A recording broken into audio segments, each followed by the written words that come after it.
My name is Sarah, and welcome to the Bookish Knitter, and welcome to another daily check-in. Today is Wednesday. What day is it today? It's Tuesday. It is the 15th of April. Happy Tuesday, everybody. I should start knowing what day it is. So, a lot has happened today. So, let me catch up on that first, and then I will get into what I have been reading, because I also finished a couple books today, so it's been a big day. So, I had my appointment this morning with my office manager, and we had a lovely discussion. I got to say hi to everybody in the office. I was there for a good hour and a half. We went over a lot of things. It was all great. She's very excited to get me back. I will be doing the same position as I was before, being an assistant, but I'm actually going to be assisting somebody different than I was before, which is completely understandable. And that's fine. And so originally the plan is that I was going to be starting back on the 1st of May, which is a Thursday, because I thought, okay, that gives me 2 days, and then I have a weekend, and then I would start, and I'm starting back full time, which was kind of the plan. So they are actually really desperate to get me back. I mean, the timing worked out perfectly for when I had called them to come back. So this afternoon she called me and she's like, feel free to say no. Would you be willing to come in tomorrow? And I'm like, okay. So like tomorrow and Thursday, because Friday, of course, is Good Friday, so nothing is open. And I'm like, yeah, but we're only doing like shorter hours. So I'll be coming in from like 9 until 3 on tomorrow, and then I'll be coming in from 9 until 1 on Thursday. Because I actually have a hair appointment on Thursday, which is very exciting. I'm getting my hair finally cut and colored. I cannot wait. So I'm getting that my mother's treating. Thank you.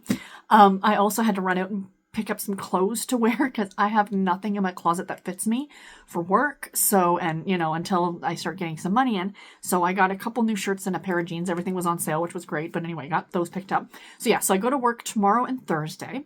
A lot of it's going to be training, kind of getting back in things and whatever. I like the fact that these are short days, so it's going to be a really nice ease in. And then I'm off for 3 days for the weekend. And then I'll go back on Monday and Tuesday next week. I'll be off Wednesday. I go in Thursday, and then I'm off on Friday. And then same thing, I'm off the weekend. And then I think the same thing the following week, where I'll go Monday, Tuesday, off Wednesday, working Thursday, and then off for the 3 days. And then I'll be in full time starting on the 5th of May. So kind of a nice ease in back. And they did tell me, like she said to me, that if at any time I'm feeling extra tired, like it's been a particularly bad week or a particularly bad day, and I'm really not feeling great, I'm feeling tired, I'm feeling stressed, I'm feeling overwhelmed, I'm just to come to her and say, listen, I think I need to go, and she'll let me go home and just rest, and then whatever hours I can make up later or something like that. So it's all going to work out. I'm very happy. Everything is great. I am really, really thrilled. My car goes into the shop tomorrow as well. So for the next few days, I'll be taking my mom's car. Hopefully it will not take too long to get my car back. I'm hoping by the weekend, which would be great. I keep forgetting Friday is a holiday, so hopefully it's going to go in tomorrow morning. So hopefully maybe we'll get it back by Thursday. I think really all it needs is an oil change and the battery replaced, and then just a tune-up.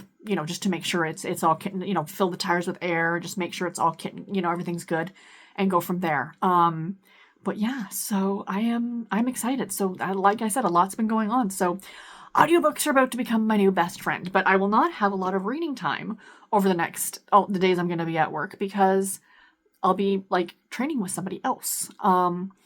Typically I can't really listen to audiobooks when I'm working because I do a lot of phone calls and emails, but we'll see how that pans out as things go on. But yeah, so I'm excited. I'm very excited. I say that now. Talk to me again in a couple of days. But like I said yesterday, it's going to be nice to put the sickness and the hospital and all that stuff behind me and start to move forward. So yeah. But anyway, what have I been reading, you guys? Oh my gosh, I finished books today. So the first book that I finished was The Haunted House by Francine Pascal. Or actually, Jamie Suzanne is the actual author. This is the third book in the Sweet Valley Twins series. I will talk more about this one on Sunday when I do my wrap up for the week. I gave this book 4 stars. The other book that I finished today on audio, oh my gosh, this was so good, was Kills Well with Others by Deanna Raybourn, the second, and I believe the final book in this series. It seems to have wrapped itself up. There may be another book, but I'm calling this series done at this point. I think it was just a duology. I gave this 5 stars. I absolutely loved it. I love this one more than the first book. So yeah, I think because you kind of had the grounding of the characters already from the first book, this one didn't make me cry, but I definitely got teary-eyed at one point in the book. And yeah, I love this. 5 stars. Again, stay tuned for Sunday. I will share more with that. Share my full thoughts of that with you guys. So what am I currently reading? So my current audiobook I have here is Promise Me Sunshine by Cara Bastone. I'm only 2 chapters into this. I have not listened to any more of this today.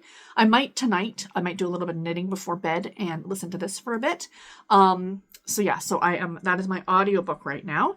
And my eyeball book is The Cat Who Saw Red by Lillian Jackson Braun, the 4th book in the Cat Who mystery series. I did download the Speechify app. I do not have the money to pay for it. It's kind of expensive. I keep looking for the option to go month to month, but I don't see that anywhere. They don't give me that option. They're just giving me like the full year. And it's like $100, and I just don't have that. But I love it. Like, I was using it while I could use it for free, and I loved it. I thought it was fantastic. But, and I was using it to listen to this, actually. But I might have to wait until later, because that'll make things a lot better if I can kind of listen to this, whatever. Anyway, so I'm reading this one, and I am enjoying it. I've talked about this one. Quill is now the food critic for the paper, and he has moved into this kind of weird house where all these different people live, but they're all food related. Like, there's another food critic, there's someone who works at restaurants, there's people who make china or pottery for the dishes and stuff like that. And an ex-girlfriend of his happens to live there, and now she's gone missing. So, and of course the cats are involved. Coco has learned how to type on a typewriter, so I'm loving this. I think this is a fantastic book, and I'm really enjoying it. And I do have my Harlequin book. So I have read a chapter of the Cat Who book today, but I have not picked up this one yet, but I'm going to read at least a couple chapters of The Venice Reunion Arrangement by Michelle Douglas. And I'm really, really enjoying this one as well. This is a second chance romance. She is a portrait artist, and he has kind of hired her in a way to paint the family portrait for his grandfather who was dying. Like, his grandfather's requested that she paint this family portrait. So the two of them are going to be together in Venice for like 2 months while she does this. And of course, sparks will ensue. It's going to be a fake relationship for the grandfather's benefit. And yeah, I'm enjoying this one so far. So yeah, so that's everything I'm reading. That is what is happening here in my world. I'll check in with you guys tomorrow, letting you know how day 1 went. I'll talk to you then. Take care and happy reading, everybody. Bye.